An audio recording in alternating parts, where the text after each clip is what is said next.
विपक्ष जातिगत जनगणना का मुद्दा उठाता है। प्रधानमंत्री नरेंद्र मोदी लगातार कहते हैं कि मेरे लिए जातियां सिर्फ 4 हैं और इन्हीं का विकास मुझे करना है, गरीब, युवा, महिला और किसान।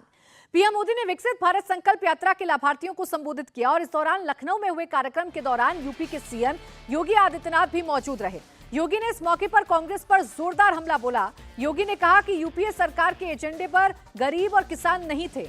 तब की सरकारों में चेहरे देखकर योजनाएं बंदरबांट की जाती थीं। गरीबों को कोई पूछने वाला नहीं था, लेकिन मोदी सरकार बिना भेदभाव के सारी योजनाओं का लाभ लोगों तक पहुंचा रही है।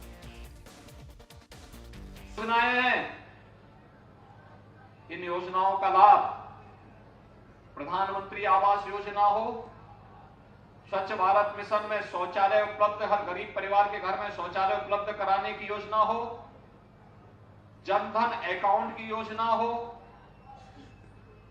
आयुष्मान भारत की योजना हो, पीएम स्वनिधि योजना हो, ग्रामीण क्षेत्र में पीएम स्वामित्व की योजना हो, मुख्यमंत्री आवास की योजना हो, हर गरीब के पास अपना राशन कार्ड हो, या फिर और भी तमाम अन्य योजनाएं जितनी भी हैं, योजनाएं पहले क्यों नहीं चली?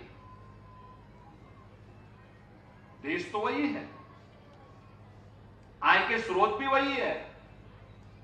ऐसा नहीं कि मोदी जी के आने के बाद कोई अलग से कुबेर का खजाना फूटा हो और मोदी जी ने वहां से लाकर बांटना शुरू कर दिया। नहीं, पहले गरीब,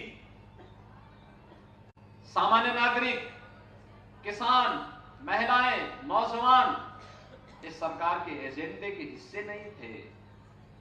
चेहरा देखकर के योजनाओं का बंदरबांट होता था, गरीब ताकता रह जाता था। अब याद करिए, पिछले 9-9.5 वर्ष में प्रधानमंत्री मोदी जी के माध्यम से देश के अंदर 12 करोड़ परिवारों को शौचालय मिले, 4 करोड़ परिवारों के आवास बने, जिनमें अकेले उत्तर प्रदेश में हम लोगों ने 55 लाख से अधिक परिवारों को एक आवास उपलब्ध करवा दिया है। लगभग 3 करोड़ परिवारों के लिए शौचालय की सुविधा उत्तर प्रदेश में दी गई है। आयुष्मान भारत के अंदर देश के अंदर 50 करोड़ लोग आयुष्मान भारत की सुविधा का लाभ प्राप्त कर रहे हैं।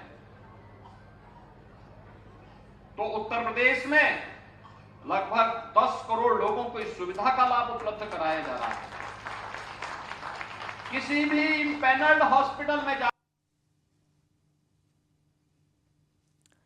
तो यूपी के सीएम योगी आदित्यनाथ आज अपने होम टाउन गोरखपुर को बड़ी सौगात देने वाले हैं। आज गोरखपुर औद्योगिक विकास प्राधिकरण यानी कि गीडा के 34वें स्थापना दिवस समारोह पर योगी करीब 1300 करोड़ रुपए के प्रोजेक्ट्स का उद्घाटन और शिलान्यास करेंगे। इस आयोजन का सबसे खास आकर्षण दिल्ली के प्रगति मैदान में होने वाले ट्रेड फेयर की तर्ज पर गोरखपुर ट्रेड शो है। 4 दिन तक चलने वाले इस ट्रेड शो का ऐलान योगी ने कुछ समय पहले किया था। इस आयोजन के दौरान गोरखपुर में करीब 500 उद्योगपति मौजूद रहेंगे। इनमें से 54 उद्योगपतियों के साथ योगी आज गोरखपुर में निवेश को लेकर संवाद करेंगे। और इसके पहले योगी सरकार ने विधानसभा में करीब 21,000 करोड़ का सप्लीमेंट्री बजट रखा। इसमें अयोध्या के विकास के लिए 125 करोड़ से ज्यादा का फंड शामिल है। 22 जनवरी को अयोध्या में रामलला की प्राण प्रतिष्ठा के समारोह के लिए बजट में 100 करोड़ रुपए रखे गए हैं। इस दौरान विधानसभा में योगी और अखिलेश यादव के बीच जमकर जुबानी जंग भी देखने को मिली। अखिलेश यादव ने धान की खरीद और डेंगू के बढ़ते मामलों पर योगी सरकार को घेरा। इस पर योगी आदित्यनाथ ने अखिलेश यादव को कड़ा जवाब दिया। योगी ने सरकार की सारी योजनाएं गिना दी। इसके बाद कहा कि उनकी सरकार जाति और मजहब देखकर लोगों की मदद नहीं करती। डेंगू जैसी बीमारी का जो सरकार इलाज ना करा पा रही हो, वो सपना देख रही है $1 ट्रिलियन इकोनॉमी का। और डेंगू सामान्य बीमारी है, किस ऐसी है बीमारी जिसका इलाज नहीं है, ये तो सरकार बताएगी।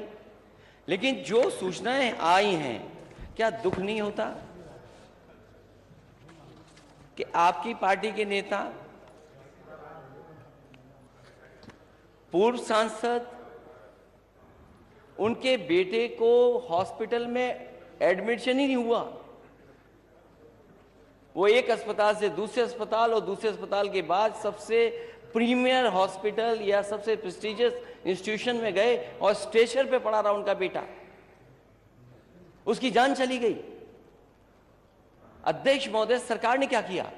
याद रखना, ये डबल इंजन की सरकार है। ये केवल बोलती नहीं, करके दिखाती भी है। प्रदेश के अंदर 10 करोड़ लोगों को आयुष्मान भारत और मुख्यमंत्री जन आरोग्य योजना के अंतर्गत 5 लाख रुपए सालाना स्वास्थ्य बीमा का कवर भी ये सरकार उपलब्ध करा रही है।